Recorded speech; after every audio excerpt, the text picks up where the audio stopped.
Hola, os voy a hablar de culturas de frontera y memorias en resistencia en el espacio colonial del Mediterráneo occidental. Yo considero las culturas del Mediterráneo culturas de frontera, porque es un hecho histórico que a lo largo de la historia los pueblos del Mediterráneo han vivido volcados al Mediterráneo como un espejo a través del cual se relacionaban y sobre el que se proyectaban en una experiencia histórica secular. Eh, Actualmente tengo algunos escritos sobre ello. Nos encontramos en un contexto de neocolonialismo de la Unión Europea sobre el Mediterráneo, en el que hay fundamentalmente una manifestación a través de la geopolítica de las migraciones que construye la frontera sur sobre el Mediterráneo, que es una de las fronteras, bueno, se afirma que es la frontera más peligrosa del mundo. En el caso de Andalucía, que hace frontera con el Magreb, este enclave de frontera se establece en Ceuta y sobre el estrecho de Gibraltar. Eh, Esta realidad, desde mi punto de vista, es novedosa en la historia del Mediterráneo. Por primera vez ha quedado fragmentado y roto como la frontera más peligrosa del mundo. Sin embargo, es un hecho, y es de lo que vamos a hablar, que persiste una memoria de la herencia compartida entre Andalucía y el Magreb, a través de la cual se construyen las formas de resistencia cultural contemporáneas. En este sentido, quiero destacar unas palabras de Antonio Manley, un antropólogo de la Universidad de Sevilla, que decía que el sentimiento es más poderoso que la idea en las comunidades alejadas del poder, porque mientras que las ideas pueden ser monolíticas o globales, el sentimiento es abierto y múltiple. Y en este sentido también considero que es el sentimiento y lo afectivo lo que tiene la capacidad de construir fuentes de encuentro y, y puentes de relaciones entre las comunidades oprimidas.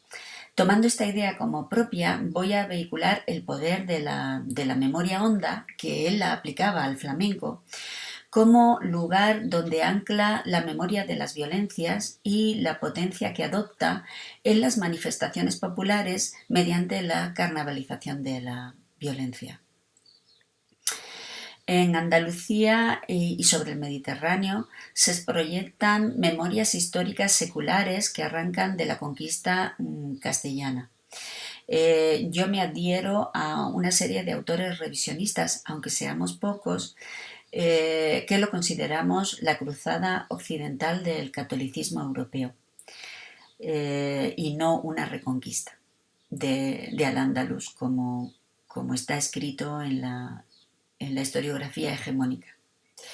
Estas violencias siguen articuladas en toda una serie de manifestaciones, tanto simbólicas como de luchas políticas y que llegan hasta nuestros días. Las propias luchas por la tierra de los movimientos jornaleros todavía activos en núcleos municipales como Marinaleda son una secuencia histórica también secular, ligada a un proceso de concentración de la propiedad que, si bien se agrava en el siglo XIX en las políticas agrarias y de venta de tierras de Isabel II, proceden de un proceso de expropiación y alteración del sistema de poblamiento y de explotación durante la conquista, que será de forma temprana en Andalucía occidental en el siglo XIII con Fernando III tras la caída del Reino de Sevilla, pero que al final va a acabar extendido en toda Andalucía tras la caída del Reino de Granada en 1492. Se produce fundamentalmente unas formas de concentración de tierra como méritos de guerra por la conquista mediante la concesión de señoríos y realengos nobiliarios, eclesiásticos y militares. Y que en ello se produce un modo de producción esclavista que someterá cruelmente a los andaluces del campo y que es lo que, en mi opinión, va a acabar articulado estas formas duras de dominación de los andaluces del campo, pues en lo que hoy se considera cultura jornalera. en los dos niveles, en el de dominación y en el de resistencia y de lucha política. Pero esta memoria honda guarda también hasta hoy en día en los rituales festivos un modo de confrontación de narrativas mediante la carnavalización de todas las imposiciones culturales de las autoridades. Se puede observar en muchas poblaciones ubicadas en lo que fue el Reino de Granada, en la Sierra de las Nieves y en la Sierra de Ronda y Grazalema, ejemplos de esto, en las fiestas de moros y cristianos, aunque hoy en día están sometidas a una resemantización de la teatralización de la conquista, dignificando el papel de las tropas moras, como son el caso de Benamahoma y Benalauría, que hemos estudiado muy recientemente, o la carnavalización que también se da en las fiestas patronales. Por ejemplo, el caso que os traigo y con el que os voy a ilustrar, que son las fiestas patronales de San Blas en Benaocaz. San Blas es un patrón obispo impuesto en el siglo, un obispo beatificado, impuesto en el siglo XVII, y que está ligado también a la construcción de una ermita con las donaciones de Juana de Ahumada, una noble, a partir de 1718. Es una población particular, donde una fuente pública con abrevadero de bestias, que sigue figurando en las guías turísticas, datada como de época desconocida, se llama Fuente de Allá, que no es otra cosa que Fuente de Alá. Por estos giros de los juegos del lenguaje, que también son formas de resistencia en Andalucía muy interesantes, y donde se conserva su barrio nazarí todavía. Este tipo de resistencia es una característica de los andaluces en estos pueblos de nomenclatura árabe y persistencia de una memoria morisca de las violencias históricas, en el que mezclan o se produce una inversión simbólica muy interesante entre fiestas supuestamente sacras de los santos patronos que fueron impuestos en el siglo XVII y XVIII. Curiosamente, muchos de ellos son santos o beatos de la curia eclesiástica, pero que son carnavalizados en la procesión de fiestas patronales supuestamente religiosas, haciendo bailar al santo con música pop y éxitos musicales de la industria de consumo contemporánea. Por ejemplo, como vais a ver en este vídeo, se le toca Mi Gran Noche de Rafael y Bailando de Enrique Iglesias en la fiesta de febrero de 2015. Mientras que las fiestas folclóricas de la cultura tradicional del pueblo, como son la ferigonza, pues se encuentran en el marco de las fiestas, aparte de este tipo de formas de inversión.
Esto es una forma simbólica de resistencia cultural mediante la carnavalización de violencias y una inversión simbólica que existe en muchos patrimonios culturales de distintos pueblos sometidos por el imperio. De hecho, Bolívar Echevarría y otros autores establecen la relación entre las representaciones de conquista de las fiestas de moros y cristianos y las danzas de conquista indígenas en México y Perú, como seguramente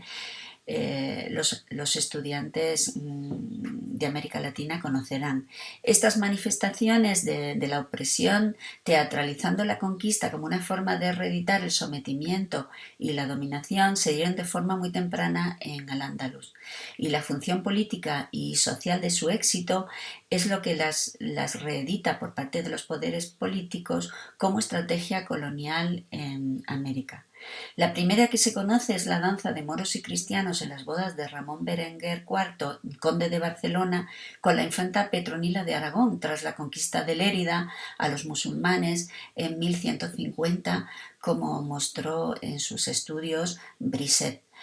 Posteriormente se establecieron con asiduidad tras el segundo retorno de Carlos I de España y V de Alemania en 1522,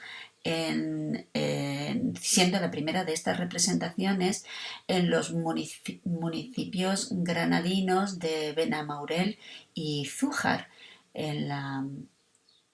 zona de Baza. Sin embargo, como dice y demuestra, como muestra en sus estudios y comenta en sus estudios Antonio Manley, tiene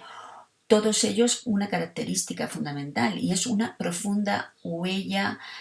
cultural mediterránea que arraiga en la cultura helenística. Esto fue algo que supieron aprovechar muy bien y estoy convencida que es una huella y una ideología que procede del traslado que realizan a Andalucía Occidental los templarios en su experiencia en las cruzadas orientales y que es aprovechada tras la caída del reino de Granada por Hernando de Talavera, que era arzobispo de Granada entre 1492 y 1507. Él era monje de la Orden de San Jerónimo y decidió potenciar, en vez de reprimir de manera radical las manifestaciones festivas de las comunidades andalusíes, decidió potenciar los elementos culturales más fuertes que estaban relacionados con creencias prehispánicas, en lugar de insistir en la represión. Y de su política vienen los rituales de inversión que arrastran esa herencia mediterráneo-helenística. La potencia estética que contienen está latente en la labor y estuvo latente en la labor de conversión que llevó a cabo con los judíos y los moriscos, de tal forma que se va a permitir una expresión estética precristiana de estilo orientalista, si bien se resemantiza a través de las nuevas narrativas de las manifestaciones festivas católicas alrededor de santos patronales y bajo vigilancia eclesiástica inquisitorial en los siglos siguientes. La transculturación de las fiestas de moros y cristianos a las representaciones de conquista en México y Perú forman parte de esta carnavalización de la violencia como una reedición de la dominación colonial. Pero el peso del pasado en el presente es lo que resulta muy interesante, porque las formas que adoptan las luchas como testigo de la memoria de las violencias en el siglo XXI sigue patente, tanto en las formas de dominación y agresión por parte de las autoridades eclesiásticas y del gobierno central, como en las formas de luchas y de resistencias políticas. Un ejemplo de ello no solamente son cómo se resemantiza y se construye una nueva narrativa de dignidad de de las comunidades moriscas oprimidas, sino la propia lucha de la Plataforma por la Defensa del Patrimonio Andaluz contra las inmatriculaciones de la Iglesia, que gracias a una modificación, o mejor que más que bien, no gracias, sino debido a unas modificaciones legales del gobierno ultraconservador del expresidente José María Aznar, la Iglesia la Iglesia es equiparada a la administración pública y debido a ello inmatricula más de 5.000 bienes patrimoniales públicos andaluces como bienes de la Iglesia, entre ellos la Mezquita Catedral de Córdoba, lo que sigue en litigio desde que se descubrió su inmatriculación como propiedad de la Iglesia en 2006. Esto se ha vivido como una expropiación no solo de bien público, sino una expropiación cultural por las propias luchas de narrativas fundamentalistas católicas y de contranarrativas de la dignidad sobre el patrimonio andaluz. Sin embargo, han conseguido internacionalizarlas. De hecho, llevaron a la Comisión Europea en 2014 la queja por esta expropiación, aunque la Unión Europea se ha inhibido de tomar cartas en el asunto, considerando que el conflicto es de índole estatal.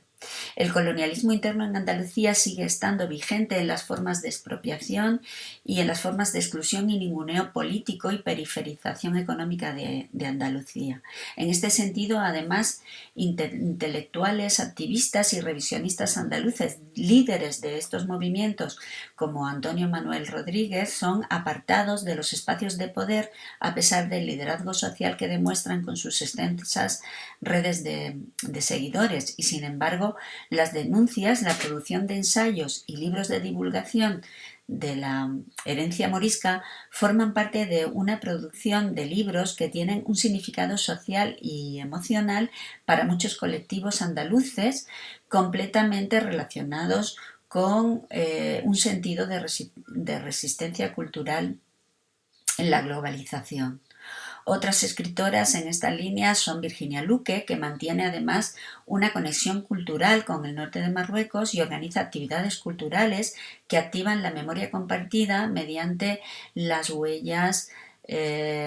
patrimoniales. Luego hay relaciones históricas entre Andalucía y el Magreb que siguen teniendo sentido hoy en día, y esto es una relación histórica muy antigua que arranca del reino nazarí entre 1238 y 1492, que son pues 254 años de historia en los que hubo amplias conexiones económicas con el Magreb, con los benimeríes del norte, y en el Mediterráneo con los genoveses, con Cataluña, con Valencia y con Mallorca a través del comercio de la seda, del azúcar, de los frutos secos y de las anchovetas, todo lo que son anchoas, boquerones, bocartes y esta conexión continuará hasta hoy a través de los moriscos y sefardíes expulsados entre el siglo XIII y XVII. Hoy en día, una de las luchas más interesantes reivindican la memoria histórica y las pertenencias compartidas que mantienen la Asociación Memoria de los Andaluces en Marruecos, que tiene su sede en Rabat, y por ejemplo el caso de la activista Niama Moumen en Tánger, que es pues descendiente de los moriscos expulsados en el siglo XVII, en 1609, y que se refugiaron en Tánger. La negación del Islam como un hecho cultural ibérico y por tanto europeo en cuanto a plasmación en el territorio continental y cultura asumida por los ibéricos como pobladores nativos sigue negada y está enlazada a una profunda islamofobia que es la evidencia de la marca colonial de la modernidad hispánica, enlazada a una pulsión de asexia cultural de índole eclesiástica que tiene al catolicismo como definición también de la pureza hispánica. Sin embargo, el movimiento de los descendientes moriscos, que reivindica el mismo derecho que el gobierno ultraconservador también de Mariano Rajoy ha concedido en 2014 a los sefardíes, que ha modificado el Código Civil para que puedan nacionalizarse como españoles y como una reparación por la violencia de la expulsión sefardí en 1492, es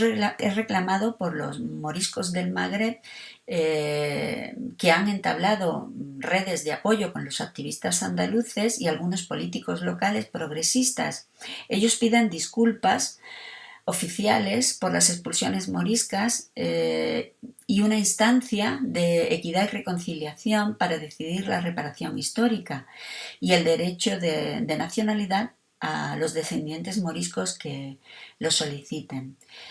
Lo podéis ver en este vídeo, aunque sea mediático, y que resume muy bien la problemática.